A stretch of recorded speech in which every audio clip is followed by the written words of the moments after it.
Welcome to the Divorce Podcast, where we explore all aspects of ending relationships, separation and parenting apart. If your marriage or partnership has ended, or you have friends and family who are separating, then this podcast is for you. I'm Kate Daly, a relationship counsellor, divorce specialist and co-founder of Amicable, the online legal service for separating couples. In each episode, we look at relationships and separation from different angles, including the emotional, legal and social. I'm joined by experts and special guests who share their own stories, experience and tips with the goal of helping people end relationships in a kinder and better way. This week, I'm delighted to be sharing our very best bits from the Divorce Podcast. These are the episodes that highlight the essence of what the podcast is all about. In this first section, we've gathered clips from episodes that focus on the emotional journey of divorce and separation. So comedian, actor and writer Jessica Fortescue, father, founder and rugby fan Ed Bassett, and husband and wife team James and Claire Davis, aka the Midlife Mentors, each provide a unique look at the emotional side of separation that encapsulates the experience of divorce in their own unique ways. It took me a long time to action that separation because I felt like there was a wall of impossibility around it. Yeah. There were family circumstances, his family with ill health and eventually losing a parent. There was financial reasons, but mainly obviously our son. I just thought you don't break. I don't know. I mean, my parents separated when I was in my teens, and I look back retrospectively and think they probably should have done that years before they did as well. I get it now. A lot of children of divorced parents say that, don't they? It's just, why did they, the fact that they stayed together for us feels so bad because they'd have been happier had they gone their separate ways. It's really interesting to hear you say that. And I watched, and I think again, in retrospect, I watched my parents stay together, technically together, way too long. I watched them do this big, long, elongated version of what I felt I was at the beginning of the road of with my partner, where eventually my parents were in separate rooms. They worked in different cities. They had secret new partners. And as that went on over the years, they lived in this, they didn't like each other. It was a horrible find a bundle of lies and actually I genuinely look back, God, it's hard not to get emotional.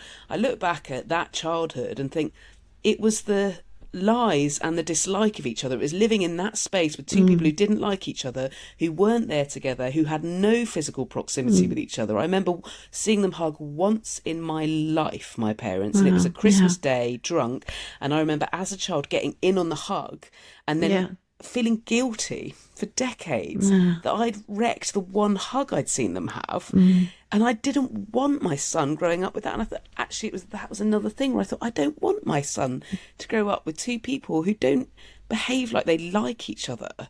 I would rather he grew up with two separated parents who were happy. But yeah, he has been the most classy ex I could ever hoped for, and that is above and beyond the number one reason that's made this, from my point of view, a successful separation. And there are lots of things to take into account in terms of the actual physical leaving. And I think one of the main ones is, if you are the person who's doing the leaving and the person who's left doesn't want to be left, I think it's really important to take responsibility and ownership for the hurt you are causing that person, and not to brush over it, not to expect them to be fine even years on. And not to, you're right. Not to live with shame and you? guilt. It's not. It's not about. It's not about if you need to be in unbearable pain all the time to do that. That's not what I mean. Again, but you can... what I would do differently in separation or in divorce, I mean, they're two very distinct things, because once you've made the decision to divorce, I think it's quite difficult to pull it back. And, if the question is, what would I do differently in divorce? Well, everything. Where do I start? Right. Everything. I mean, it's you're not prepared for it. It becomes about financial settlements far too quickly. The ability to talk about the children and what's best for them. Yes, it's really is the priority. The finance has to come a lot later. The main thing, and again, I think the ease of divorce would be made a lot clearer if there was a separation of well-being impacts for all people concerned, including where you're going to live, but access to children, and indeed what is best for the children. And thankfully, that was managed reasonably well. But it gets very confused with, and ultimately, I think you should have a letter, or you have a statement which says this is the terms of separation, and what will happen to the children, including probably how the children are told. I was unfortunate that I wasn't present when they were told about it, which was quite distressing. And then again, these kind of things cause a lot of resentment on both sides, because people just don't have any foresight. They don't have skills. They're getting bad advice from people about what needs to happen, and emotions are running high. And I really could have benefited from some kind of support and advice from the moment of separation right through to deciding divorce was the best way forward. That I had no understanding of it at all, and it was very difficult to navigate. It sounds like that whole emotional journey piece was missing. So the bit where you talk about the feelings and the emotions, and then you have some time to acclimatize to a separation before then having to make some of those bigger decisions. And you're right, putting the important stakes in the ground, like the children, and navigating that bit well, so that you're building the foundations for a co-parenting relationship. I think without making excuses, the fact we were over in Singapore, away from family, I think it was probably worse than it would have been in the UK. I think there was an acceleration very quickly, and also I was living in a different city, so it was just incredibly hard. And again, it's not an excuse, but I think it boils back down to, before you make a decision to separate, how do you keep your relationship positive? Well, it all boils down to communication, and it boils down to, do you want the same things? I mean, I think it goes back to, I don't believe that marriage, and I don't look at it now like I did 10 years ago as this sort of infinite relationship sort of concept, much as I'd like to believe that is possible. And I also don't think divorce is the shame, or it warrants the shame that I felt for many years. I think, and one of the ways I would urge people to talk to children, if they have them, is to very much express that it is entirely normal and it's a very positive thing. Divorce is not this big, like I think society makes it, and men are embarrassed to talk about it. I think they feel a lot of shame, particularly when they're maybe estranged from family and not living. And again, same applies to women. If their lifestyle has changed dramatically, I think people are terrified of admitting it in some ways. And that shame is not warranted. And one thing we talk a lot about in Blue Mind is encouraging people to see it as just a life event. And yes, it's not great. And I don't think divorce, that frankly, is the issue. I think the issue is, for me and a lot of men, quite a journey then, and quite an emotional roller coaster by the sound of it. You complete sort of reset and reboot after your first marriage, going into a second one, and that not working. That must have been quite hard on your self-confidence at that point. Yeah, it really was. I think the reason I know the reason that I do what I do now is because after my second divorce, I was put on antidepressants. I was very, very low. I piled on the pounds. I didn't look after myself, didn't respect myself at all. So my self-worth and my self-love was non-existent. And it wasn't actually until I found the courage to seek some help and exercise. I know it sounds crazy, but the exercise completely changed my world. So did nutrition.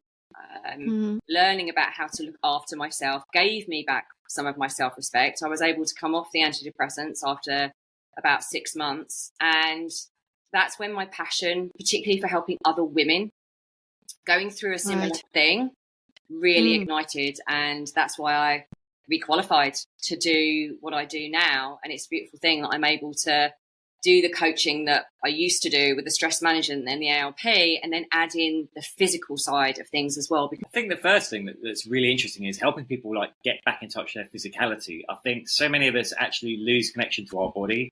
And certainly when we go through something like a separation or divorce as well, like looking after ourselves, self-care can be one of the first things that goes out the window, Mm-hmm.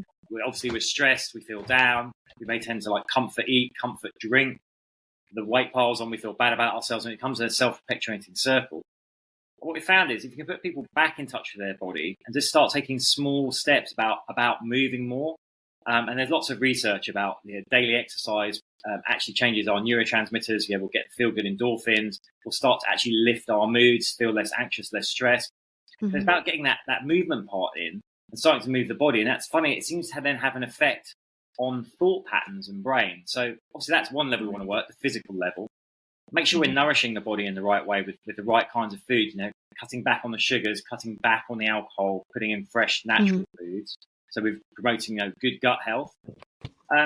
But then on the psychological, emotional level, one thing interested there was recognizing to people that, it's natural to have a grieving process, but also to not spend too long there if they can, to recognize that, these things are lost. But if you dwell on what you've lost, you're going to drive yourself mad. So actually, we talk about switching from obstacle to opportunity thinking. So it's like, okay, this thing's happened and I'm going to grieve the things that I've lost, but what are the opportunities that I have going forward? What's changed for me that I can see a positive way ahead, and starting to switch to a more positive way of thinking. And once you do that, and there are daily exercises we give people to do that, things like a daily gratitude practice, you actually quite quickly start to change your mindset. And in conjunction with physicality, that can have a very fast effect on kind of turning people around to feel more positive about things and start to build that confidence up.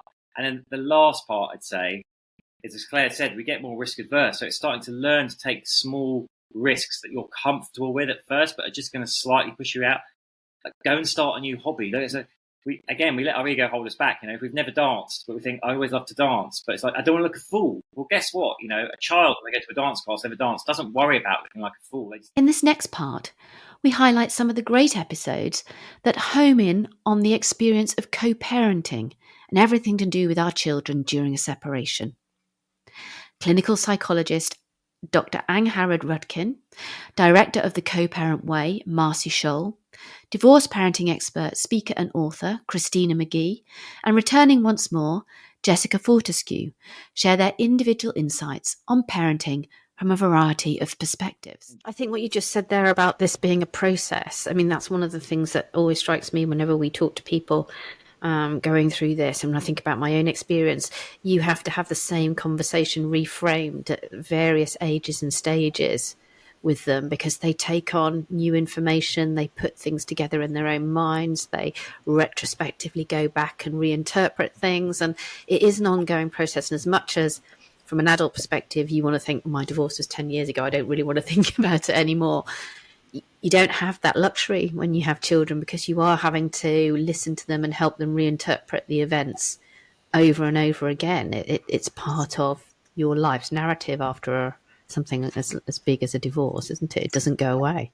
No, it really doesn't. And that's your child's childhood. So that's the only childhood they're going to have, is the one where mum and dad divorced. So it really is something that you are going to have to revisit as a parent, even if you've moved on so much yourself and, maybe can't bear to, or are quite bored by having to revisit the divorce. For your children, is very important. And like you say, when children get to different ages, they go back and they reevaluate their lives. So basically, a child's brain is changing massively in those first 24, 25 years of life. So every time they get into a new stage, they almost have to reevaluate life and their understanding of it and what it all means to them. And so as part of that reevaluation, they're going to look back at things that might have happened when they were 3 or 8 and be really thinking about it. So that's why adolescence is a very tricky time anyway, because if there's a lot of reevaluation, there's a lot of figuring out who I am, how come, and if there's a divorce within that, then they're going to want to come back to it and say, well, how come that happened, mum and dad? How come you said that? And how come we did that? So it's having to be aware of that. And it's not children wanting to rub it in or go back over stuff or not noticing or not being interested the first time you tell them. It is about their brain changing they need to reevaluate stuff. And we talk about re-grieving a lot of the time, that with young people, if they've suffered a loss or a change, they can look as if they're coping with it. And then when they get to starting their own relationship, or they're going to their own graduation, or they're going to a wedding, that suddenly it comes back, this big loss that they had to deal with. And it's a big process. I'm noticing it now at the moment because my daughter's 15, and so she's just starting the whole boyfriend thing. And so I think for her, that brings up a lot of stuff about relationships, and I think to me it's really noticeable that now there's a lot of reinterpretation going on, and it's having to have those conversations, as you say, again, and help them distance themselves between your relationship and how they form relationships. But I think that whole thing about teaching relationship skills is so vital and so important, because I think that's what helps us as a society move forward en masse, rather than just a couple of people doing it well and what have you. Absolutely. And with our children, they learn mostly by watching and copying us. We can tell them something a billion times, but if we act in a different way, then they're going to act the way we act, and that's a very hard a lesson of parenting, that we've got to be the person we want our children to maybe be or be like. And of course, going through a divorce, that's a massive challenge when it comes to relationship skills, isn't it? Because the degree of negotiation and compromise and generosity and all these things you're having to try and deal with every day is really tricky. And it's, the thing is about parenting is we don't want to be perfect. We absolutely don't want to be perfect. I mean, what kind of children are we bringing up if being perfect parents? But what we want them to see is that when we do make mistakes, these are the ways that you can come out of it: by communication, by taking some time out, by looking after yourself. So it's not about having to be perfect and never having an argument or a quarrel or a mean thing to say at all, but it's just being able to own that and help our children understand. You're going to have to co-parent and parent with this person for a while, because your children aren't going anywhere, right? So it's important to provide that stability for your kids. And if you think of it like a bone, right? You break a bone, you break your arm, and if you have a clean break, the arm heals well. If you shatter your arm and there's there's bits of bone everywhere, it's much harder for that bone to heal properly and strongly. It's the same in relationships. We have a responsibility to, fine, we're breaking up, okay, but we have a responsibility to make sure that's a clean break, a well-managed break, a well-structured break, and how we parent and co-parent needs to reflect that too. Yeah. I'm just going to draw the distinction here. When you say a clean break, we don't mean this in financial terms, because I know that some people will have listened to the podcast where we talk about clean breaks financially. So just to make that absolutely very clear. I'm just children here, parenting here. Yeah. No, and it's a really nice analogy, Marcy. It kind of brings it to life, doesn't it? The idea of having that very, that break that's easier to heal than a really messy, horrible kind of jagged one where you've, as you say, you've got splinters that are sort of all over the place. I like that. I mean, what do you see doing, talking to parents as you do and working with them and coaching? You've got to get either one or both of them into the kind of coaching methodology. What do you see as the most common obstacles? What stops people? Because it all sounds very good, doesn't it? It sounds like a bit of a no-brainer, but we know that life's not like that. It's hard. This stuff is hard. Yes, we make it sound easy and simple. We don't make it sound easy. We make it sound simple because we're trying to communicate something. But what stops people from doing this? Well, knowing about it definitely is one thing. Can be cost as well, which is why we've developed the online course to make it much more accessible for people. Mostly it's about not wanting to show up and be vulnerable, and it's a bit of fear around actually having to take responsibility for their actions. Usually by about 10 minutes into the first session, that's gone away. But it's getting parents to realize that actually this is going to help and benefit their kids. When they can see that, then they come. And I guess as well, there's a bit of a societal barrier in that I don't think we talk very much, do we, about that transition from parent to co-parent. Parenting and co-parenting to me feel like very different roles. And the fact that we have to transition from one to the other doesn't get much attention. We all know that, you have to get divorced, and we all know that you've got to sort finances out, and we know you've got to make arrangements for your children in terms of where they're going to be and how they're going to see each parent. But nobody talks about the mental shift from, being a parent to being a co-parent. And when the relationship breaks down, I think of it as oil that sort of oils the wheels of the parenting relation. Some of that is obviously lost. It leaks out because the love between the two of you isn't there anymore. What do you think that shift is? How do you make the shift from parent to co-parent? Well, it's hard. You're absolutely right. When we talk about it, we try and help people that they're moving from one shape of system to a different shape of system.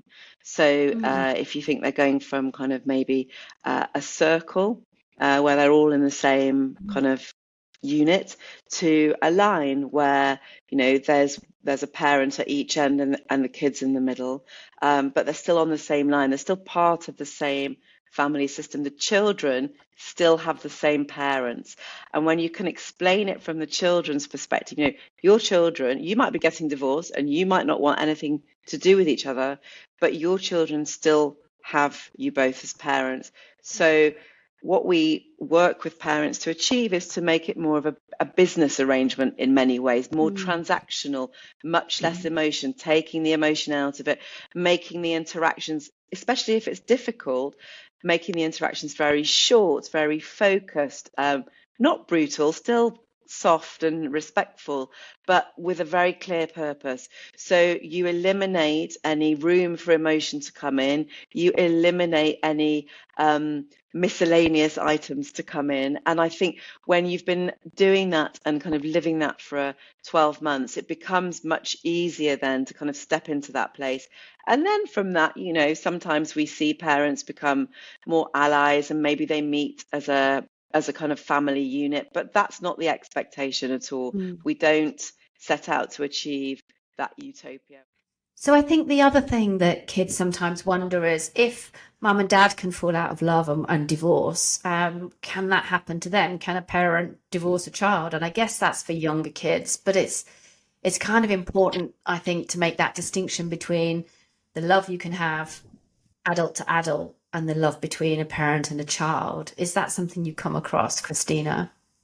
Well, I think I would challenge that all kids struggle with that. This idea of divorce calls into question unconditional love for a lot of kids. And so kids do wonder at all ages, if you can stop loving each other, does that mean someday you might stop loving me? What is it that I might do that would create a rift in our relationship? And so I think kids need reassurance that the love that's shared between a parent and a child is a forever kind of love. That's not going to change, and that's different than the love you share as a couple in a marriage relationship. So kids needing to hear things like, it's not your fault, is really important. And that's why the why is so critical, because again, kids start piecing together and creating a context for understanding this experience, this big change in the family. And if we're not having those conversations with them and giving them information and continuing that conversation, then they're left to figure it out on their own. And those reasons, those stories they come up with may or may not be based on fact. Where you've done so well in creating an atmosphere where you can make mistakes and it not be right, this is serious, we have to go to the court to get this sorted out, or we need to get somebody else involved to sort this out.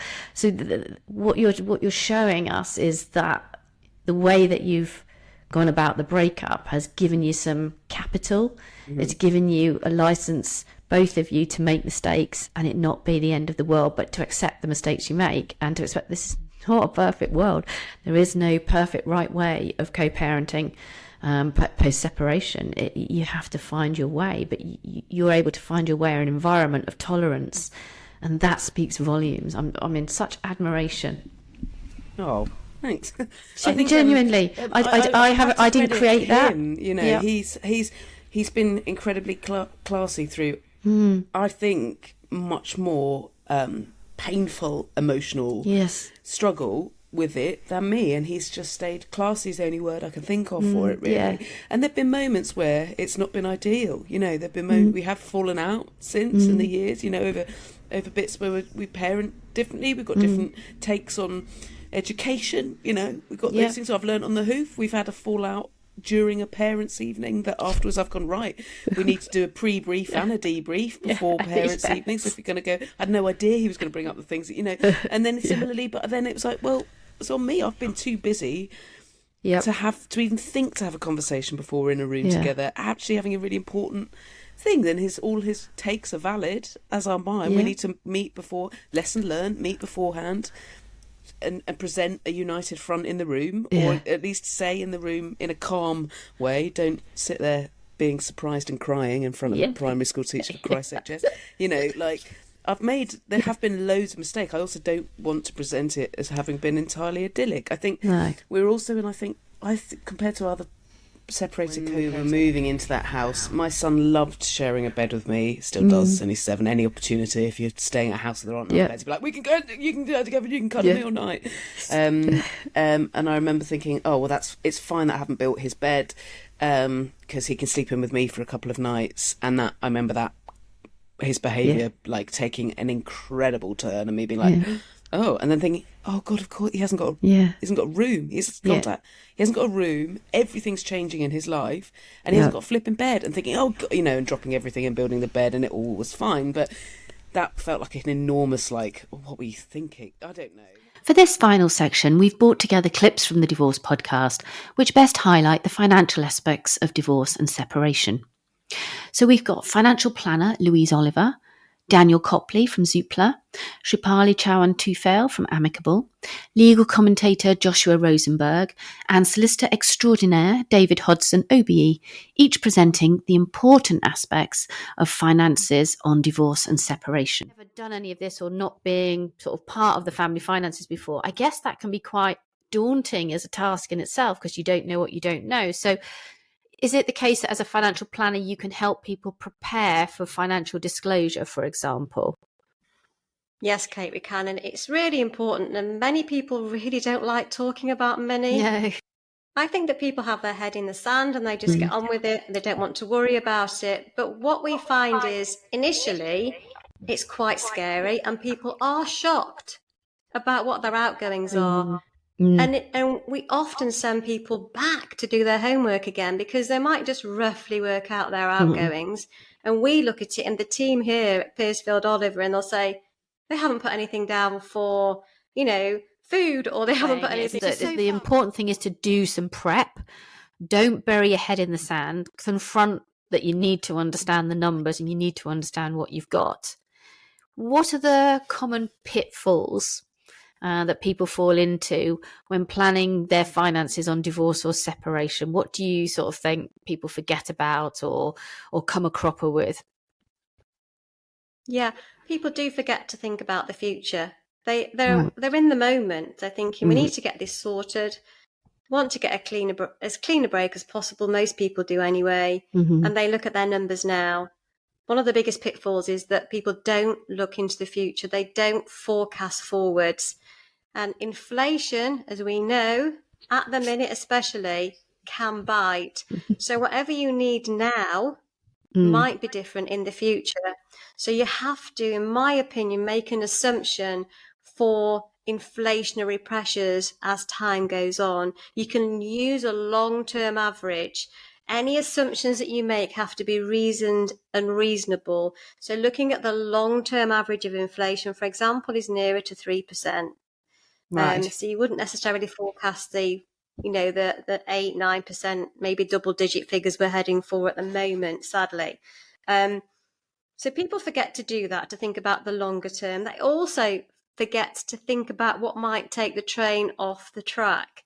To give you an example, if you're receiving a spousal maintenance or income for child benefit, that's been awarded as a divorce, then you should look to ensure the person that's paying the maintenance, because if they're paying the maintenance from their income, which is very likely, and they die, or they're critically ill and they can't work, chances are the maintenance payment will fail. So Daniel, to ensure, maybe you can explain what are the different options? How can people own property together?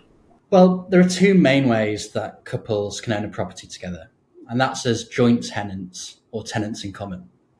If you're joint tenants, you jointly own the whole property, you split the property, and any proceeds you earn from it 50-50 when you come to sell. If one of you wishes to remain in the property, they'll need to buy out the other one's 50% share. And joint tenancy is great if you're both putting in the same amount of deposit and splitting the mortgage and the bills equally. But if one of you feels they've contributed more than the other, it can lead to difficulties and disputes in court if you separate. The other way that I mentioned is tenants in common. And this is more typical for a cohabiting couple or friends. It could be a married couple also. And this is where you can enlist a solicitor's help to agree how much of the property each party owns. So, for example, if one of you is putting in a lot more money for the deposits and mortgage costs, you may decide to split the portions 75-25 or any other type of split. The agreement can be changed at a later date if one of you starts contributing at a higher level. And if you do go down the tenants in common route, it's probably a good idea to have a cohabitation agreement or a declaration of trust drawn up. But usually if you're married or in a civil partnership, the rules are theoretically quite straightforward. When you break up, in terms of how your assets will be divided, but of course, rarely a simple process in practice. Yeah, exactly. And I think maybe that's where, Shrupali, you can come in and just add to that. So it sounds like from what Daniel's saying, there's two different ways of owning a property. One where you can specify the share that you own, and another where it's assumed it's a 50-50. So let's say that a couple in each of those scenarios are divorcing. Is it as straightforward as Daniel has laid out when it comes to separating property on divorce? Yeah, unfortunately not. So on divorce, there's no defined formula, and each case will depend on sort of individual circumstances. And I think the biggest consideration is the welfare of the children and making sure that they're adequately housed and that their needs are adequately met. So in terms of a wider approach, there's sort of a 50-50 starting point, and then a reason to depart from that 50-50 starting point is because one of your needs outweighs the other. So in most circumstances, it doesn't matter how the property is held, or in fact whether the property is held in one person's name as against the others. Okay, yeah, because we get that a lot, don't we? So I often have people ring up and say, we haven't got anything to sort out because the property's all in my name. And that's not necessarily, when it comes to divorce, particularly in a long marriage, the case, is it? Even if the property is owned by one person, the other person may have a claim or a right to that part of that property. Just the same. That's right, isn't it, Shrupali? Yeah, absolutely. And the length of marriage has a lot to do with that. So there are circumstances where if it's a very short marriage and there are no children involved, then there may be an argument to sort of say that, well, because these assets were pre-acquired, there's less reason to approach it from that 50-50 sort of general point of view. Whereas if it is a long marriage and there are children involved, then essentially everything gets put into the pot, and then you start looking at it from a needs point of view. So although, as Daniel says, in theory, you can specify the percentage of the property that you own, in practice, when you get divorced, that might not be the case. That's absolutely correct. And as long as where there are young children involved, as long as their needs are adequately met, that's certainly a reason to pull away and depart from the whole contributions argument. As you know very well, Kate, most divorcing couples can't afford to go to court, And even if they could, they wouldn't have enough money to allow each of them to get a fair share. So I think the real challenge is to find a cheap and cheerful formula that can work for ordinary people, put that into an app that anyone can use, while at the same time working out what's fair for the wealthy couples who can afford to go to court. That's the distinction, isn't it? There's a big difference between these principles being decided for people who are not in a needs bracket and the people who are in the needs bracket, because as David mentioned right at the beginning, a needs case trumps everything. So even if we had this formula, if ultimately most of the people coming through are a needs case, which is where there's not enough money for everybody to just divide into, and everybody's housed, everybody's got enough money to live on day to day, and everyone's got enough money in retirement, because they're the kind of basics, aren't they, that we need to cover. So if most people fall into the needs bracket, will any of this Law Commission review actually have an impact on most normal people? David? Or will the needs principles still be the same? I'm very happy to answer that. I very much hope so. I do a lot of international work, and I'm proud of our English family justice system. It's got its faults, many faults, but I'm proud of it because it does give effect to the sacrifices and commitments people make to marriage. Giving up work for maybe 10, 15, 20 years as a judge, I hear people saying, but I haven't worked as a medical secretary or as a teacher or whatever, and technology has changed or everything has changed. Going back into the workplace after marriage is very difficult. Many people move countries either together or one may move for the other, giving up a huge amount. And the idea that we divide 50-50, Kate, the title of this podcast is 50-50 Fair, is really quite attractive. It's lovely for sort of nerds like me who can sort of get a little calculator out. And we family lawyers are very good at dividing by two, not much else, but dividing by two. But dividing by two doesn't produce fairness in the majority of the medium, modest, even lower big money cases, because it doesn't reflect the sacrifices and commitments. But that's where the reform process may well go, because it is ostensibly easy. We are surrounded in England and Wales. Wales is part of England for these purposes, by Scotland, continental Europe, all of whom would say, well, 50-50 with maybe a little bit added on. French call it equitable distribution, whatever phrase you want to use, fairness. And this seems to me, as Joshua was saying, the real heart of our problem. How do we have a law that can work out the weight we give to this commitment without derogating, taking away from marriage in any way, the commitment that people take to marriage? Because I've heard it said by people saying, well, if I'm going to divide 50-50, why should I give up my career? Why should I move countries? Why should I give up my accommodation? We'll spend my accommodation on nice holidays and we'll live in your property. And then at the end of it, it's still one person's property. This is the challenge for us. And frankly, I don't think the Law Commission should be making any proposals until we've listened. I really hope you've enjoyed this montage of the Divorce Podcast. Don't forget, you can find me on X. I'm at Kate_Daly. You can hear more about new podcast episodes by following at Divorce_podcast. You can also find more episodes of the podcast and subscribe for updates by visiting thedivorcepodcast.com. I just want to say a really big thank you to everyone for listening, and please keep sharing the Divorce Podcast with friends and family.